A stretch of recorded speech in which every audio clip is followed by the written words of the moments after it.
Assalamualaikum warahmatullahi wabarakatuh. Kembali berjumpa dengan saya di channel Abizar Maulana. Masih di kisah nyata dalam cerita. Pada kesempatan kali ini saya akan bercerita kembali tentang cerita serem tapi bikin penasaran.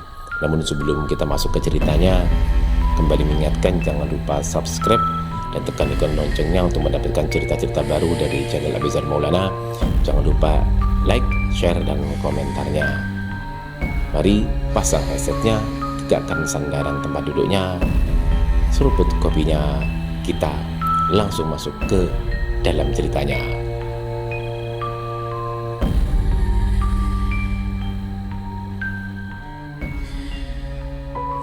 Cerita kali ini mengambil judul Warung Gaib Tepi Jalan.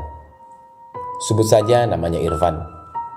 Irfan ini kalau dari kampus selalu pulang larut malam. Bukan ada mata kuliah tambahan, melainkan nongkrong-nongkrong gak jelas untuk refreshing dengan teman-teman.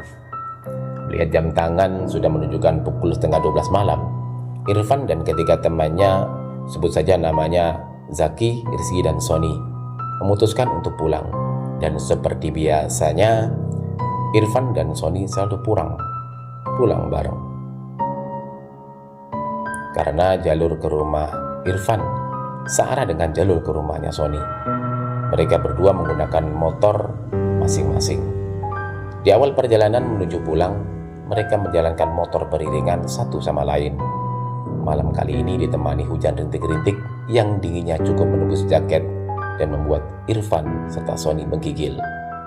Tiba-tiba Sony meminggirkan motornya dan mengajak Irfan untuk mampir bila ada warung nanti, karena mereka memang belum makan sejak tadi siang. Setelah Irfan setuju, mereka pun kembali jalan dan Irfan jalan di belakang Sony. Di perjalanan yang sepi ini hanya ada beberapa pengendara.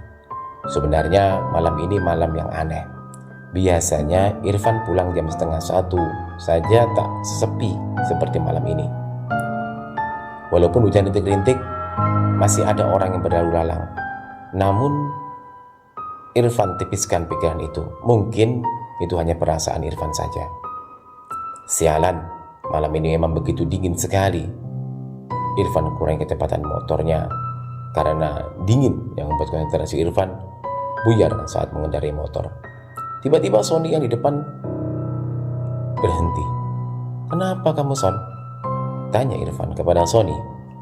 "Tadi saya nggak lihat ada polisi tidur gede banget. Saya hantam aja. Makanya saya berhenti untuk ngecek, takut-takut motor saya kenapa-napa," jawab Sony. "Polisi tidur? Setahu saya ini jalan nggak ada polisi tidurnya. Dan saya tadi juga nggak ngelihat kamu menghantam apapun," jawab Irfan. Dan hal ini membuat kacau pikiran Irfan. Apa yang terjadi dan apa mungkin Sony hanya bercanda? Sony gak mungkin bercanda, karena setahu Irfan dia itu orangnya kalem dan untuk bercanda pun jarang sekali. Setelah Sony mengecek motornya, mereka kembali berjalan. Irfan melihat-lihat sekitar. Ternyata hanya ada Irfan dan Sony saja yang berada di jalan malam itu. Dan itu membuat Irfan heran serta penasaran. Tak lama dari kejauhan terlihat samar-samar lampu 5 watt. Dan begitu semakin dekat, oh ternyata itu sebuah warung. Warung itu tepat di sebelah kiri, di samping baleho atau papan nama iklan besar yang masih kosong, belum ada iklan yang terpampang. Akhirnya Sony dan Irfan berhenti dan mampir ke warung tersebut. Pas Irfan turun dari motor, tiba-tiba Irfan tersandung papan kilometer yang tingginya selutut dan cukup membuat kaki Irfan sakit. Ya sudahlah, mungkin faktor dingin dan sedikit kecapean membuat saya nggak melihat adanya papan kilometer itu, ucap Irfan dalam hati. Mereka berdua masuk ke warung tersebut. Di sana tersedia bangku dan meja. Mereka pun duduk.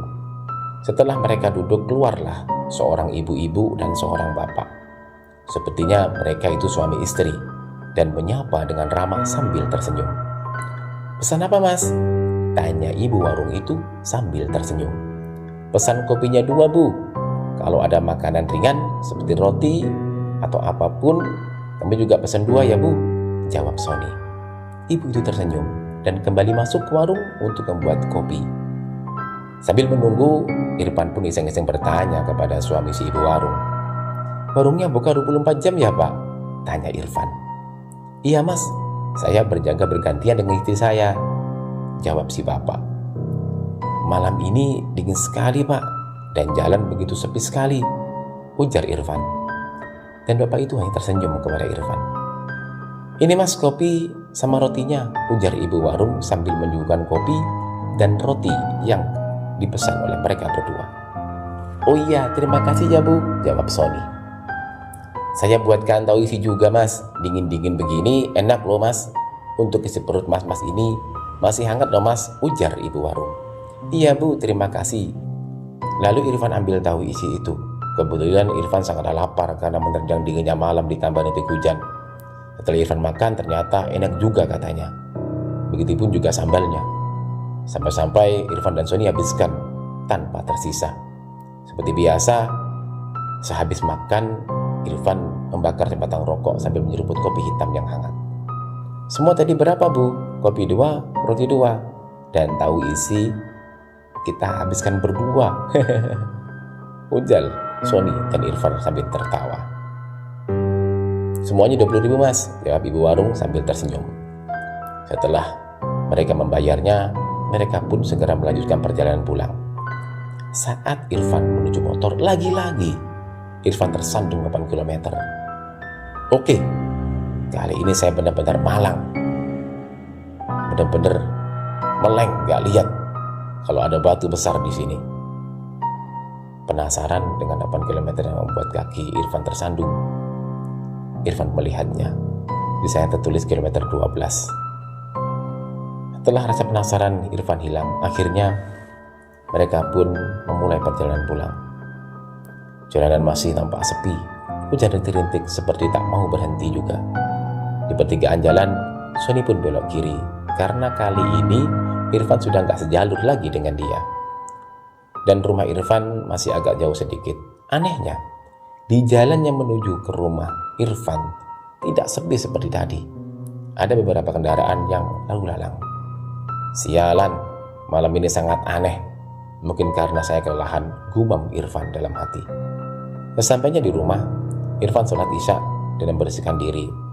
Matanya pun belum mau menutup alias belum ngantuk. Irfan pun mendengarkan lagu. Tiba-tiba HP-nya berbunyi. Ada panggilan masuk. Ternyata Sony mentelepon. "Tadi lu ngerasa aneh gak, Pan, selama perjalanan pulang?" tanya Sony melalui telepon. Iya sih," jawab Irfan. "Kirain saya aja yang merasa aneh. Motor saya pas dicek di rumah, ternyata nggak ada yang rusak. Padahal tadi saya menghantam polisi tidur gede banget loh," ujar Sony. "Iya, syukur deh, Son. Sorry ya, saya capek banget. Saya mau tutup dulu teleponnya, saya mau tidur. Besok aja di kampus kita omongin," jawab Irfan. "Oh, oke, Van," ujar Sony. Karena perjalanan tadi membuat Irfan stres, gak seperti biasanya. Akhirnya Irfan memutuskan untuk tidur dan menutup telepon dari Sony. Irfan pun tertidur. Beberapa saat kemudian, seperti biasa, alarm HP Irfan pukul 5 pagi berdering untuk membangunkan sholat subuh. Matanya terasa berat untuk melek. Namun betapa kagetnya Irfan karena terlihat samar-samar bapak dan ibu warung itu sekarang tengah berdiri di sudut kamar Irfan dengan muka pucat dan tanpa berekspresi. Sepertinya Irfan antara sadar dan tidak. "Sialan, apalagi ini?" kata Irfan. Irfan pun kembali tidur dan melewatkan sholat subuh. Pagi pun menjelang, jam menunjukkan pukul 7 pagi. Irfan pun bergegas untuk berangkat ke kampus. Irfan berencana berangkat melewati jalan semalam dan melihat apa benar ada warung di situ. Teringat ada papan iklan besar dan papan kilometer 12 di sana yang sempat menyandung kakinya. Akhirnya Irfan sampai di jalan yang kemarin dia lewati. Ternyata di jalan itu tidak sesepi malam hari. Dari kejauhan terlihat papan iklan besar. Setelah Irfan dekati, di sana juga terdapat papan kilometer bertuliskan kilometer 12 yang membuat Irfan tersandung semalam. Ya, tidak salah lagi. Ini tempat saya dan Sony semalam mampir ke sebuah warung, kata Irfan. Betapa kagetnya Irfan, karena tepat di sebelah kiri papan ikan besar yang masih kosong itu ternyata hanya sebuah kebun kosong yang ditumbuhi rumput ilalang dan semak belukar. Tidak ada satupun warung di sana. Namun di dalam kebun tersebut terlihat dari kejauhan ada sebuah rumah kosong yang tampak tua. Rumah itu atapnya sudah runtuh sebagian. Entah Irfan berhalusinasi atau tidak, di sana terlihat sosok perempuan melambaikan tangan dari rumah itu. Dengan jelas Irfan melihat wanita berambut panjang dan bergaun putih. Itu membuat Irfan gemetar dan cepat-cepat starter motor untuk segera pergi dari tempat itu. Karena Irfan belum sarapan dan gemetaran akibat hal sial tadi, akhirnya Irfan berhenti di tempat jualan nasi uduk. "Bu, nasi uduknya satu ya," ujar Irfan. "Ya mas," jawab ibu itu. "Jalan sekitar sini pun sangatlah ramai. Apa mungkin bila malam hari sepi sekali?" gumam Irfan dalam hati. "Ini mas nasi uduknya," ibu itu memberikan nasi uduk pesanan Irfan. "Iya, terima kasih bu," jawab Irfan. Rasa penasaran membuat Irfan bertanya kepada ibu lagi. "Bu, apa kalau malam jalan ini sepi sekali? Tidak ada kendaraan yang lewat sama sekali?" tanya Irfan. "Oh tidak mas, kalau malam di sini lumayan ramai, apalagi ditambah truk-truk bermuatan yang memperbolehkan jalan di atas jam 10 malam, jawab ibu itu. "Oh begitu ya bu," ujar Irfan. "Kenapa mas?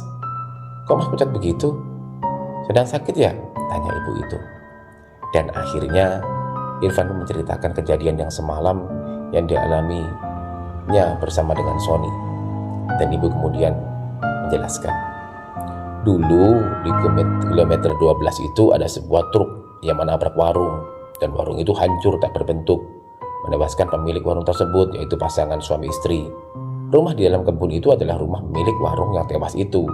Jadi yang mas akan memakan makanan tadi malam itu hanyalah tipuan mata saja. Mas itu sebenarnya nggak makan apa-apa, ungkap ibu itu. "Saya sering melewati jalan sini, tapi baru kali ini saya merasakan hal semalam," ujar Irfan. "Ya, kemana-mana baca doa mas, biar aman," timbal ibu itu. Setelah mendengar penjelasan ibu warung itu, Irfan pun rasanya ingin pingsan. Berarti penampakan di kamar Irfan tadi pagi itu bukan halusinasi saja, melainkan penampakan hantu pemilik warung itu. Akhirnya Irfan tidak pernah memberitahukan hal ini kepada Sony. Irfan takut dia jadi trauma akan hal itu. Dan cerita pun selesai sampai di sini. Terima kasih telah mendengarkan cerita pada kesempatan kali ini. Semoga bisa menghibur dan menyenangkan bagi teman-teman yang suka cerita seram dan membuat penasaran. Jadi saya terima kasih. Sampai jumpa di cerita selanjutnya. Saya doakan semoga teman-teman sehat selalu. Assalamualaikum warahmatullahi wabarakatuh.